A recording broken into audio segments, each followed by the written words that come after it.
Hello students. आज के इस लेक्चर में आप सबका स्वागत है। आज हम बीएससी पार्ट सेकंड के पेपर फर्स्ट के यूनिट सेकंड के अंतर्गत क्लासिफिकेशन ऑफ जिम्नोस्पर्म का अध्ययन करेंगे। इसके अंतर्गत समय समय पर भिन्न भिन्न वैज्ञानिकों ने जिम्नोस्पर्म को भिन्न भिन्न तरीके से वर्गीकृत किया। इसका विस्तार से इसमें अध्ययन है। तो हमें पता है कि जिम्नोस्पर्म जो प्लांट है वो पृथ्वी पर मेन वनस्पति के रूप में पैलियोजोइक एरा में तथा मीजोजोइक एरा में एक पृथ्वी की प्रमुख वनस्पति थी।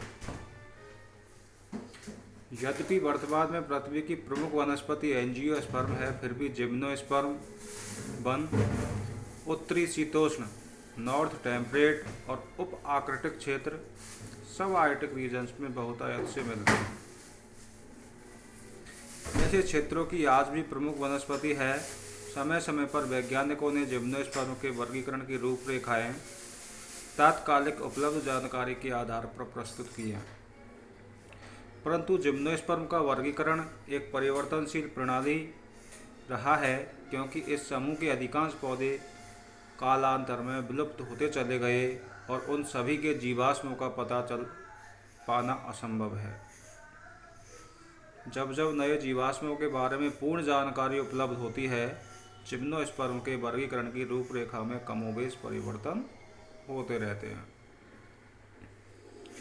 इन सब नई जानकारियों की उपलब्धता और वनस्पति विज्ञों के दृष्टिकोण जिम्नोस्पर्म के वर्गीकरण का प्रमुख आधार है।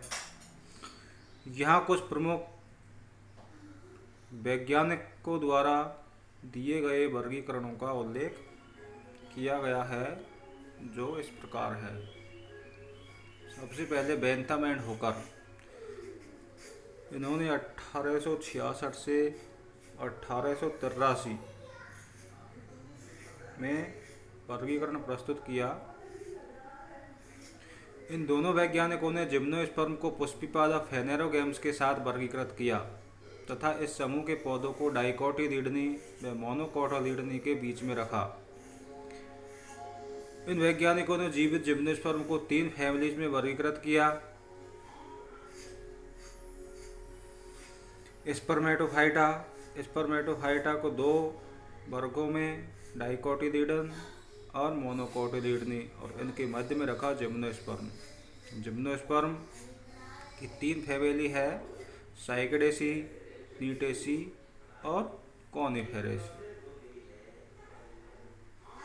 अगले साइंटिस्ट है बेसी।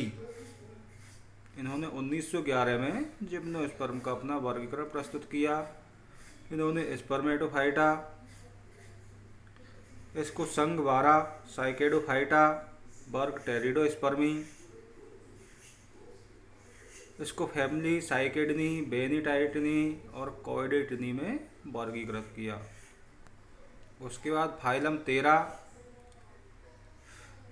इसको स्ट्रोबिलोफाइटा, इसमें वर्ग पाइनोइडी, और संघ 14 इसमें एंथोफाइटा, और इसको 2 वर्गों में डिवाइड किया, मोनोकोटिलीडनी और डाइकोटिलीडनी। इसके बाद में एंगलर 1936, इन्होंने अपनी वर्गीकरण की प्रणाली प्रस्तुत की, जिसमें एम्ब्रियोफाइटा, ये साइफोनोगेमिया, इसको सब डिवीजन जिम्नोस्पर्म में वर्गीकृत किया और इसे 7 वर्गों में विभाजित किया। साइकेडोफिलिकेलीज, साइकेडेलीज, बेनिटाइटेलीज, गिंगोएलीज, कॉइडिटेलीज, कॉनिफेरी और नीटेलीज। अगले साइंटिस्ट है चैम्बरलेन 1934 और साहनी 1920। चैम्बरलेन, इन्होंने जिम्नोस्पर्म को दो सब डिविजन्स में बांटा, साइकेडोफाइटा और कॉनिफेरोफाइटा। साइकेडोफाइटा को ऑर्डर 3 ऑर्डर में डिवाइड किया। साइकेडोफिलिकेलीज जो कि पूर्णतः विलुप्त है, साइकेडियोडेलीज ये भी पूर्णतः लुप्त है, और साइकेडेलीज इसके अधिकांश पादप विलुप्त है, लेकिन कुछ पादप लिविंग या जीवित अवस्था में पाए जाते हैं। कॉनिफेरोफाइटा, इसको 4 ऑर्डर्स में बांटा। कॉर्डिटेलीज ये भी पूर्णतः लुप्त है। गिंगोएलीज ये भी मैक्सिमम लुप्त है, केवल एक जीवित वंश है गिंगो। कॉनिफेरेलीज, इसमें भी कुछ प्लांट्स विलुप्त हो चुके हैं, कुछ प्लांट्स जीवित है। नीटेलीज, इसमें भी नीटम आदि प्लांट जीवित है और प्लांट लुप्त हो चुके हैं। साहनी 1920, इन्हें फादर ऑफ इंडियन पैलियोबॉटनी कहा जाता है, भारतीय पुरावनस्पति विज्ञान के जनक कहा जाता है, और इन्होंने जिम्नोस्पर्म का निम्न वर्गीकरण प्रस्तुत किया। जिम्नोस्पर्म में सबसे पहले फिलोस्पर्मी, रूपांतरित पत्तियों की संरचनाओं पर बीज उत्पन्न होते हैं। इसके आधार पर इसको 3 भागों में बांटा, टेरिडोस्पर्मी, साइकेडेलीज और बेनिटाइटेलीज। दूसरा है स्टेकियोस्पर्मी, इसमें क्या है, बीज तने पर उत्पन्न होते हैं।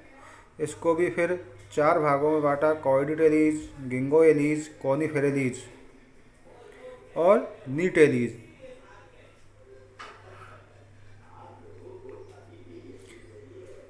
अगला वर्गीकरण है ओसवाल्ड और टिप्पो का। इन्होंने 1942 में अपना वर्गीकरण प्रस्तुत किया। इन्होंने पादप जगत को थैलोफाइटा और एम्ब्रियोफाइटा 2 ग्रुप में बांटा। फिर एम्ब्रियोफाइटा को फाइलम ब्रायोफाइटा और ट्रैकियोफाइटा में बांटा। फिर ट्रैकियोफाइटा को सब फाइलम साइलोप्सिडा, लाइकोप्सिडा, स्फेनोप्सिडा और टेरिडोप्सिडा में बांटा। टेरिडोप्सिडा को फिर सब क्लास फिलिसनी, जिम्नोस्पर्मी और एंजियोस्पर्मी में डिवाइड किया, और जिम्नोस्पर्मी को फिर साइकेडोफाइटी और कॉनिफेरोफाइटी में डिवाइड किया। साइकेडोफाइटी में 3 ऑर्डर है, साइकेडोफिलिकेलीज, साइकेडेलीज और बेनिटाइटेलीज। कॉनिफेरोफाइटी, इसको 4 ऑर्डर्स में बांटा, कॉर्डिटेलीज, गिंगोएलीज, कॉनिफेरेलीज और नीटेलीज। इस प्रकार से ओसवाल्ड टिप्पो ने पूरे पादप जगत का वर्गीकरण प्रस्तुत किया, जिसमें जिम्नोस्पर्म का वर्गीकरण भी शामिल है। अगले वैज्ञानिक है दिव्यदर्शन पंत, जो कि भारतीय वनस्पति विज्ञ है। इन्होंने 1966 में जिम्नोस्पर्म का वर्गीकरण प्रस्तुत किया। इन्होंने जिम्नोस्पर्म जो है इसको 3 डिवीजनों में डिवाइड किया, साइकेडोफाइटा, क्लेमाइडोस्पर्मोफाइटा और कॉनिफेरोफाइटा। साइकेडोफाइटा को फिर 4 ऑर्डर्स में डिवाइड किया, टेरिडोस्पर्मोप्सिडा, साइकेडोप्सिडा, पेंटोजाइलोप्सिडा और साइकेडोइडियोप्सिडा। डिवीजन जो सेकंड है क्लेमाइडोस्पर्मोफाइटा, इसको केवल एक ही ऑर्डर में डिवाइड किया, नीटोप्सिडा, जिसमें नीटम आता है। थर्ड जो डिवीज़न है कॉनिफेरोफाइटा, इसको 4 ग्रुप्स में या 4 ऑर्डर्स जो है उसमें बांटा, कॉनिफेरोप्सिडा, एफिड्रोप्सिडा, जेके, नोवेस्कियोप्सिडा और टेक्सोप्सिडा। अगले जो साइंटिस्ट है ये भी इंडियन साइंटिस्ट है, रायजादा एवं सायनी। इन्होंने 1960 में अपना वर्गीकरण दिया, और गांगुली इन्होंने 1968 में अपना वर्गीकरण प्रस्तुत किया। रायजादा एवं सायनी इन्होंने जिम्नोस्पर्म है इसको 3 डिवीजन्स में डिवाइड किया, साइकेडोफाइटा, पेंटोजाइलेट्स और कॉनिफेरोफाइटा। साइकेडोफाइटा को फिर 3 ऑर्डर्स में डिवाइड किया, टेरिडोस्पर्मेलीज, साइकेडियोडेलीज और साइकेडेलीज। डिवीज़न जो सेकंड है पेंटोजाइलेट्स, इसको पेंटोजाइलेलीज ऑर्डर में डिवाइड किया। डिवीज़न जो थर्ड है कॉनिफेरोफाइटा, इसको ऑर्डर कॉर्डेटेलीज, गिंगोएलीज, कॉनिफेरेलीज और नीटेलीज में डिवाइड किया।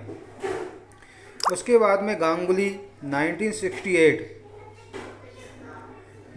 1968 इन्होंने जिम्नोस्पर्म का वर्गीकरण प्रस्तुत किया। इसमें इन्होंने जिम्नोस्पर्म को 4 वर्गों में डिवाइड किया: टेरिडोस्पर्मोप्सिडा, साइकेडोप्सिडा, कॉनिफेरोप्सिडा और क्लेमाइडोस्पर्मोप्सिडा। टेरिडोस्पर्मोप्सिडा इसको 3 ऑर्डर्स में डिवाइड किया: साइकेडोफिलिकेलीज, ग्लोसोप्टेरिडेलीज और कैटोनिएलीज।